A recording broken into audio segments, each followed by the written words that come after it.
You are listening to Hilary Topper on Air, the small business podcast to help you grow both personally and professionally. And now, here's your host, Hilary Topper.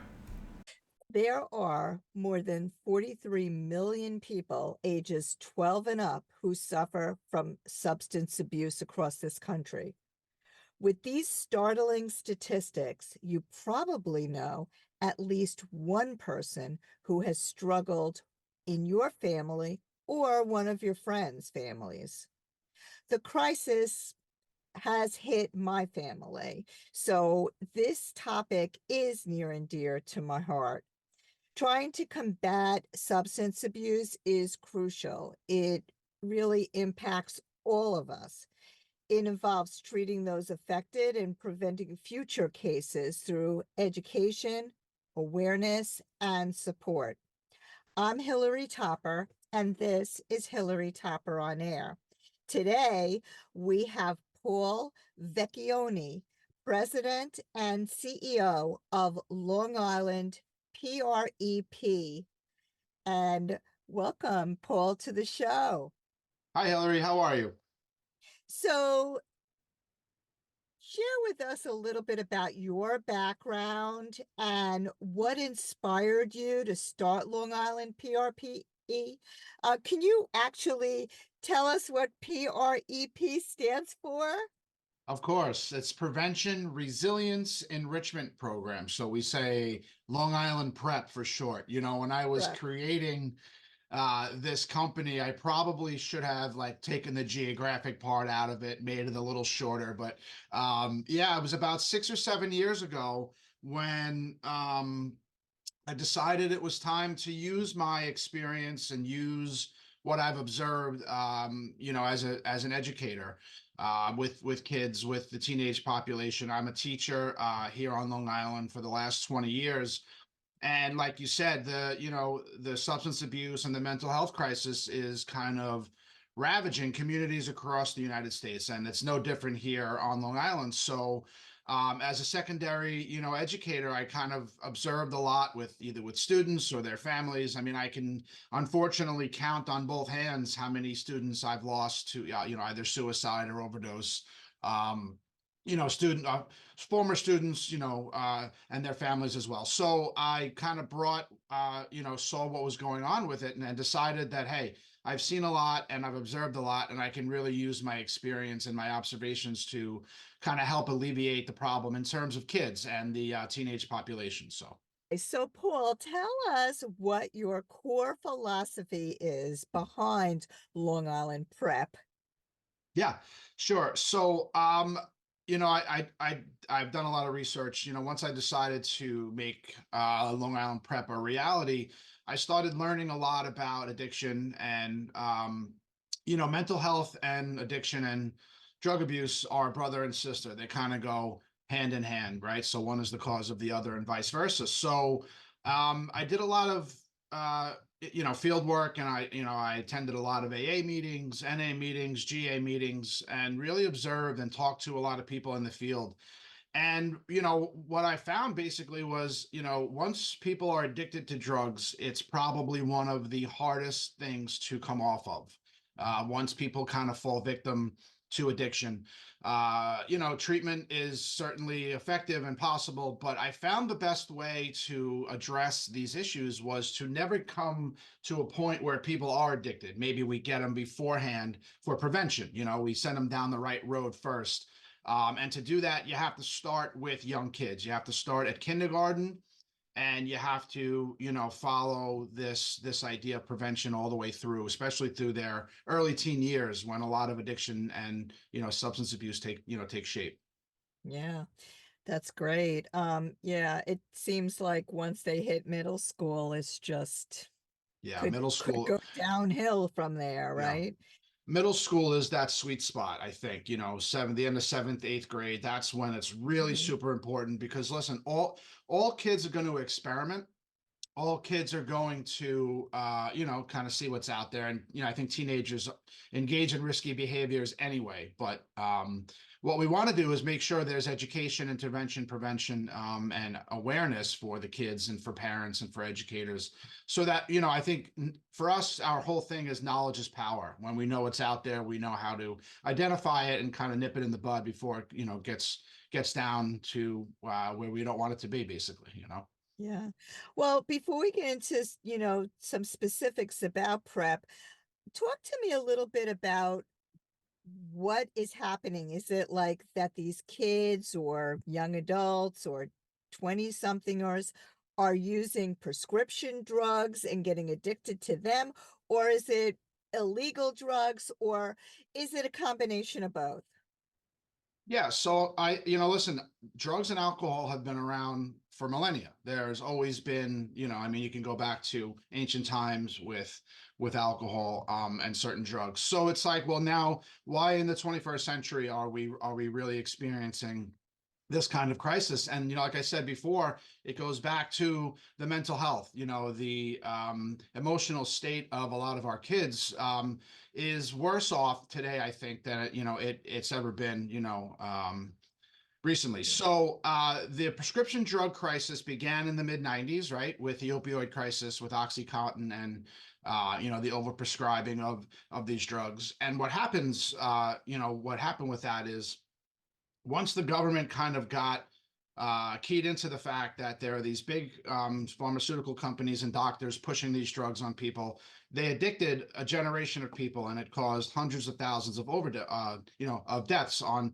overdoses. So they started cracking down on the opioid companies, and people who were addicted to these drugs started to realize that they still needed that high from these drugs, so they turned to street drugs, heroin, and unfortunately these days something even stronger, which is fentanyl. So I think it's a combination of both. Like I said, drugs are always around, have always been around, but with the introduction of something like fentanyl, dealers are smart. They're putting it on regular street drugs that unfortunately people are realizing don't realize that it's on them, and what happens is they overdose because fentanyl is an incredibly powerful synthetic opioid. So Wow, that's yeah. terrible. Yep. All right, so let's talk about some of the key programs and initiatives that Long Island PrEP offers to the Long Island community.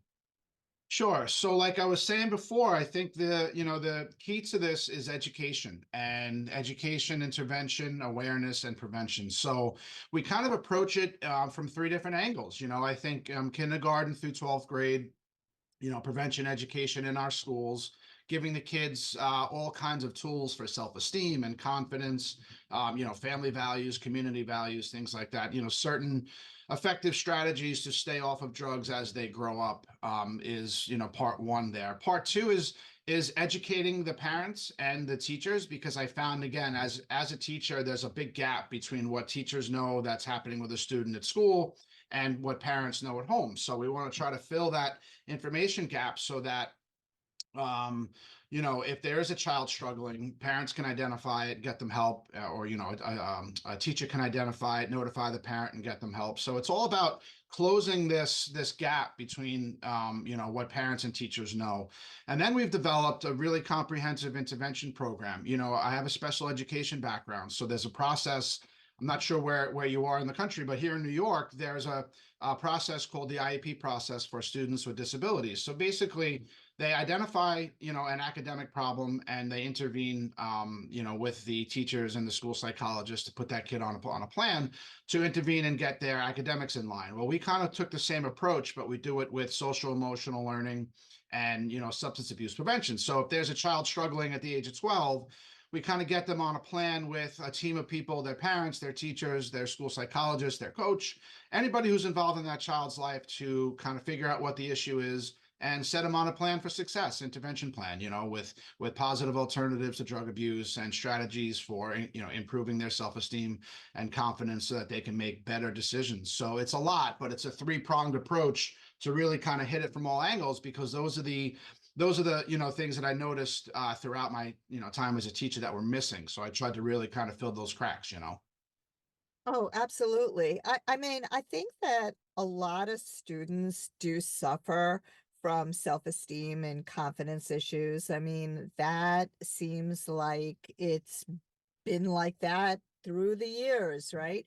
So how do you actually help these kids to build their self-confidence, so that they can resist drugs? Like what kind of programs are you doing? Like doing any kind of scare tactics or what have you? Yeah, so a whole lot. I think that kids will feel like they don't need to go down destructive roads when they feel valued, when they feel connected to their families, to their friends, and to their community. I think when you put a child in something that he or she enjoys, that they're good at, that they can be around people who will kind of bring them up as opposed to bring them down. Teach them social media, strategies for avoiding destructive social media, occurrences, or, just basically building kids up so that they have the tools, so that they know that there are better choices than going down the road to taking drugs, because addiction is avoidance behavior, I think. And when they're missing something in their lives, it's easier to get high, or, to get drunk or something to fill that void. Mhm, So we mhm. want to kind of, teach them that there are better, more effective, healthy ways to fill those voids so that they don't have to go down the road to use drugs. Absolutely. That's really fantastic. Thank you for doing Thank you. what you're doing. Before we move on, I just have to say I'm so appreciative of our sponsors and must take this time out to thank them. Please support our sponsors and tell them that you heard about them on Hilary Topper on Air. Special thanks to the Russo Law Group, Long Island Signature Estate Planning, Elder Law, and a Special Needs Law Firm, and Buddha Bath, a natural bath and body care company that offers a wide variety of products, including body butter, bath bombs, soap bars, and sugar scrubs. Now back to you, Paul. So, what impact have you seen from Long Island's PrEP efforts since its inception? Yes, so we're getting great feedback from PTAs and parents, and students. I think once we are implementing what we have here, you kind of see how it impacts. I think parents are the biggest partner in all of this, because they're around their kids the most. They know their kids the most. And the second most important partner here are the educators, because they see the, kids second most, I guess.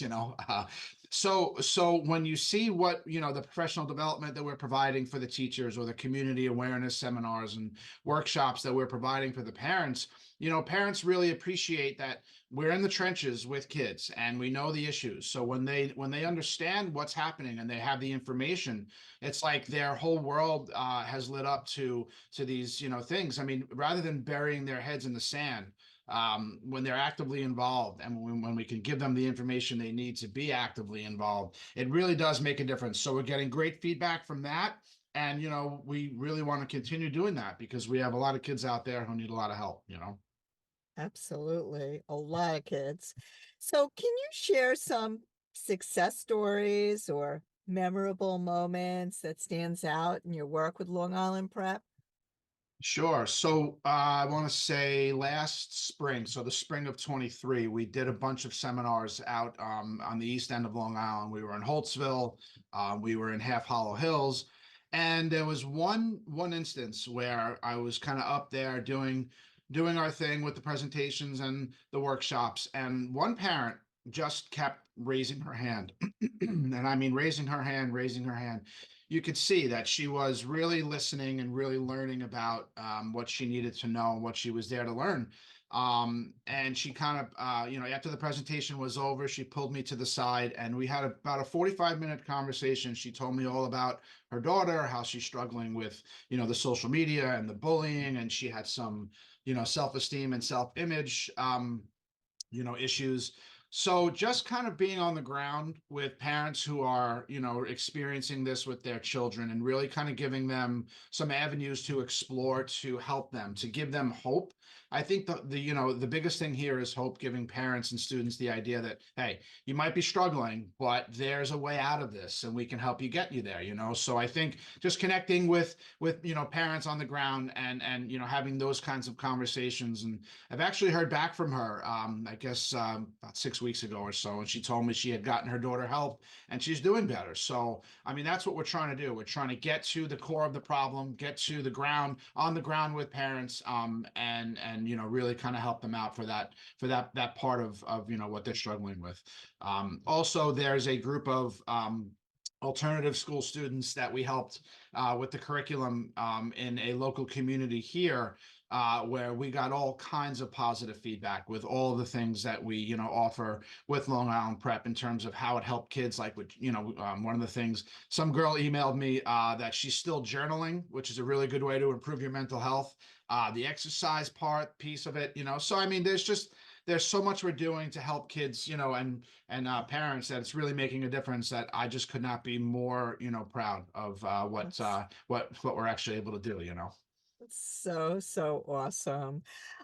You know, what's interesting about social media is that I think, you know, there's always this perception, like even for adults, you know, they scroll through social media, they see everybody's lives so happy, and they think, oh, how come I'm not happy? Right? Like, but Yeah. it's not real. It's not a, you know, it's not a real thing. So you can imagine what children are thinking when they're seeing, you know, all these friends are getting together and they're not included or whatever, Yep.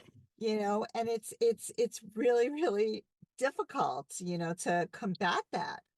Yeah, and for all of the advantages that we were fortunate to kind of have with, you know, the internet and social media and things like that, there's that whole other side, I think.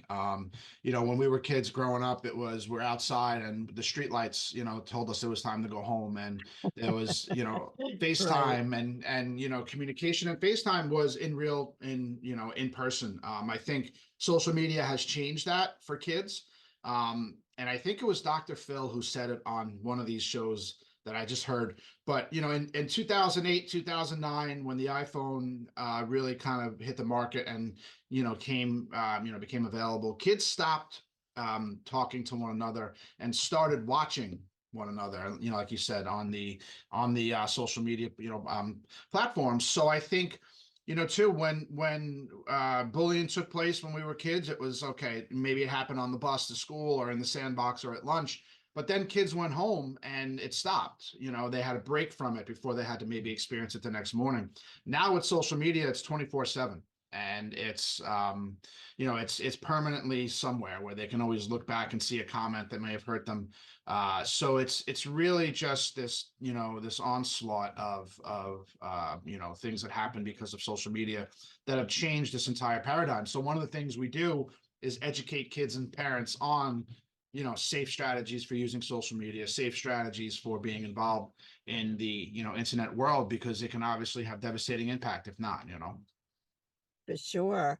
I mean, I remember when my daughter was in middle school, Facebook just came out, and all the kids were bullied. Well, first they bullied her, they bullied her friends, you know, and they called him gay, and it was like a whole big thing. Oh, he's gay. You know, it's like they where did they get this from, you know? And the poor kid really suffered from this. It was really, really sad.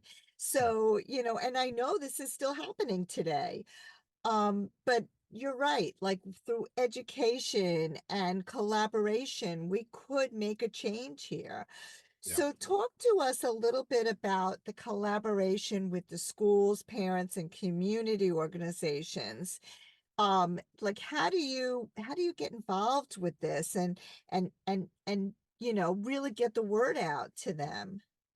Yeah, so we've been doing this, like I said, for about 7 years now, and you know, we've been fortunate enough to really connect with a lot of community organizations like PTAs, local libraries who have mental health fairs, school, professional development and things like that. And that was what I set out to do, was really kind of connect the parents with the schools, with the community, because when everyone's talking about it and everyone knows about it, it's like there's extra eyes, there's extra ears, and there's extra, layers of prevention and, communication, which can really stop these things from getting out of hand. I think when social media and the internet really hit the market for these kids, there wasn't a lot of people paying attention to it. I think once you get that information out there and you have these extra set of eyes and ears everywhere, in school, in the community, with parents, it just adds that extra layer of awareness. And when things happen, when things crop up, you can kind of nip it before it becomes problematic for that child. So that's really what we're trying to do. The key to all of this is that collaboration, is that connection. So the more we're out in the communities doing that, the better off we are, all of us. So tell us how people can get involved with you and, really support your mission.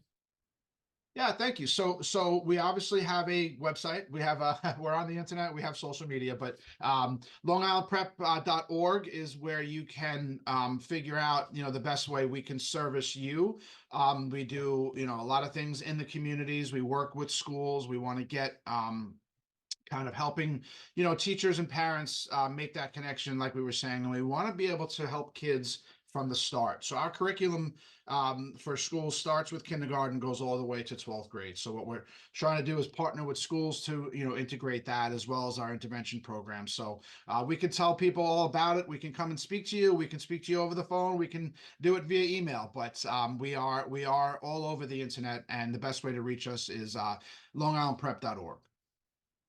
And this is a tough question, right? Because you probably deal with so many different people throughout the year. What keeps you motivated and passionate about your work every day? Yeah, thank you. I think for me, it's that I have my own boys. I have three young children who are coming of age, school age. One is 10, one is going to be 9 very soon, and one is 2. So between my students with my day job as a teacher and my kids at home, it's like I feel like we're the gatekeepers for their future. We have to make sure that when we hand over those keys, that it's a better world than it is today. And being intimately involved in doing that to help my kids, to help my students, to help the parents and my family, that's motivation, enough for me. That's what gets me up every morning to do this. And when we start seeing the results, when we start seeing things kind of turning over, and certain things, it's incredibly rewarding, but we still have a lot of work to do. Yeah. Well, tell our listeners again how they can get involved, how they can, I don't know. I don't, do you take donations? Like what? Tell us what you need from us. Sure. So, again, just reach out to me. P.Vecchione at longislandprep.org, I think, is probably the best way. And then I can tell you all about our programs, what we offer schools, what we offer parents, what we offer community organizations. There's a whole lot there, and there's a whole lot that we can do for you and for your school. PTAs are good, school officials are good, but reach out, and like I said, longislandprep.org is a really good way to kind of see all of our programs, what we offer, how we can help. But the best way is to go to our website. Now, let me ask you one last question. Sure. So if somebody is in Oklahoma or Alabama and they're, nowhere near Long Island, can they still get in touch with you? Do you know people in other parts of the country that could help? Great question. Thank you. So, yes, our programs are all available online. We have virtual, courses, virtual workshops. We have the curriculum, and the intervention program is run through an interactive software as a service portal. So we can offer it anywhere across the country, which is great, because, Awesome. it's not just Long Island that's, having these issues. It's everywhere. So we wanted to make sure we can reach everybody that needs our, our services. So yeah, we can do this anywhere and everywhere. Well, this is fantastic. Thank you. Thank you You're for very, doing what you're doing. And everybody, come on, let's get together as a community and get involved with Long Island Prep. Thank you again for being on the show. I also want to thank our sponsors once more, the Russo Law Group, PC, Long Island Signature Estate Planning, Elder Law, and Special Needs Law Firm. For additional information, go to vjrussolaw.com, and Buddha Bath, a natural bath and body care company. For more information, visit buddhabath.net. And last but not least, I want to thank you, our listeners, for tuning in.